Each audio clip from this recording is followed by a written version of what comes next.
Lesson 12 is about primes and composites and product of primes. Now, we've got some key vocabulary. Our key vocabulary, and we might have heard these words or phrases before in the past, are composite number and prime number. So if we look at the first one, a composite number, that's a whole number with 3 or more whole number factors. Let's look at an example. Let's say we have the number 9. If we look at 9, 9 can be made up of several different things. It can be equal to 3 times 3, 9 can be equal to 1 times 9, and those are our 3 different factors that could get us to a grand total of 9 with multiplication. So a whole number with 3 or more whole number factors. Well, we have 1, 2, 3 whole number factors, 1, 9, and 3. So 9 is a composite number. Let's look at the number 24. We can get to 24 several different ways. Let's use a different color. For 24, we can get there by saying 1 times 24, that's 2 whole number factors. We can get there by saying 2 times 12, that gives us 4 whole number factors. We could say 3 times 8, or we could even say 4 times 6. So we've got a grand total of 2, 4, 6, 8 whole number factors that could give us 24. So 24 is an example of a composite number. A prime number is a whole number greater than 1 whose only whole number factors are 1 and itself. So if we look at a number like 3, well, the only way we can get to 3 is by saying 3 times 1 or 1 times 3. So we only have 2 whole number factors, and it's 1 and itself. Let's look at the number 7. 7 is equal to 7 times 1 or 1 times 7. There's no other numbers that we could multiply that are whole numbers that could get us to 7. So 7 is another example of a prime number. Please pause the video now and go ahead and copy this down so you have it in your notes. Our next problem is to find the prime numbers from 1 to 10. Now, whenever we have a problem like this, it's nice to list out the numbers that you have to go from 1 to 10. Let's list them out.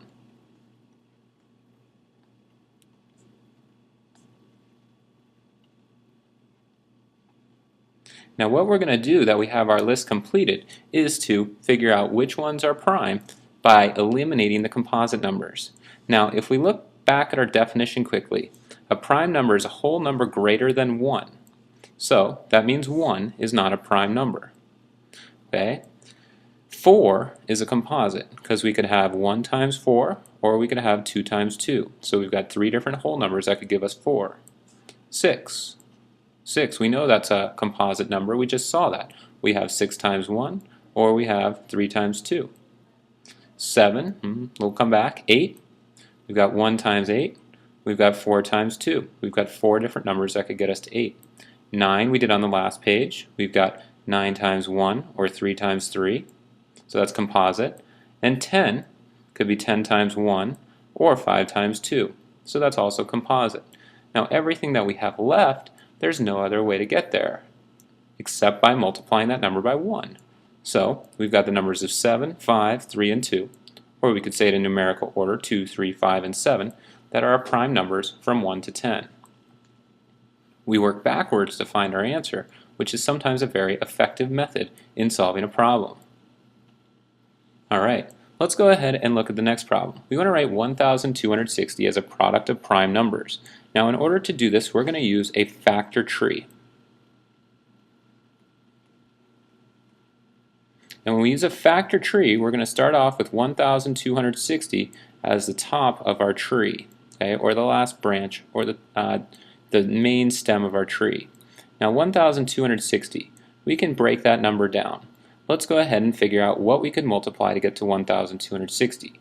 This is an even number. I could definitely multiply it by 2. It's divisible by 2.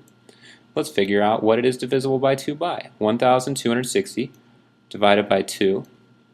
Well, 2 is going to go into 12 6 times. We've got 12 with 0 left over. Bring down our 6. 2 goes into 6 3 times.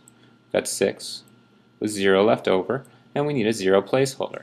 So we're going to have 630 times 2. Now next, 630. Well, that must be divisible by 2 as well, because it ends in an even number. So half of 630, 630 divided by 2.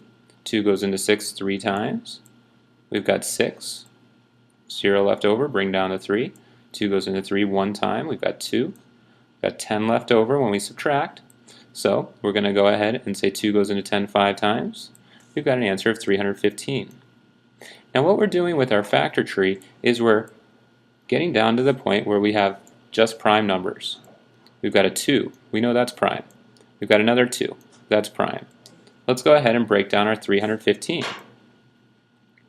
315, that must be divisible by 5. This is why we used our divisibility rules in order to help us figure out how we're going to break down these numbers. So 315 divided by 5. 5 goes into 31 6 times. We've got 30. We subtract. We have 1 left over. Bring down our 5. 5 goes into 15 3 times. 15 with no remainder. So we've got 63. 63 times 5 is going to give us 315. Circle that because it's a prime number. And then we continue along.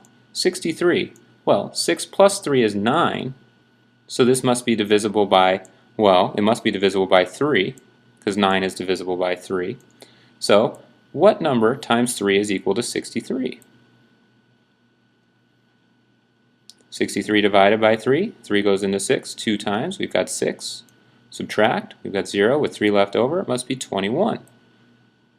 21 times 3. We've got another prime number. We can circle it with our green pen. Now we're getting close to the end of our workspace, but that works okay because we know 21 is 7 times 3. And look at that. We have two prime numbers there, 7 times 3. And then we can go ahead and write out our answer. Our answer is going to be everything that is a prime number. So if we were to multiply 2 times 2 times 5 times 3 times 3 times 7, we'd come up with an answer of 1,260. And this is the way we'll report our answer. Now when we're reporting our answer, it's good to put everything in numerical order. So what I'm going to do is I'm going to switch around the 3 and the 5.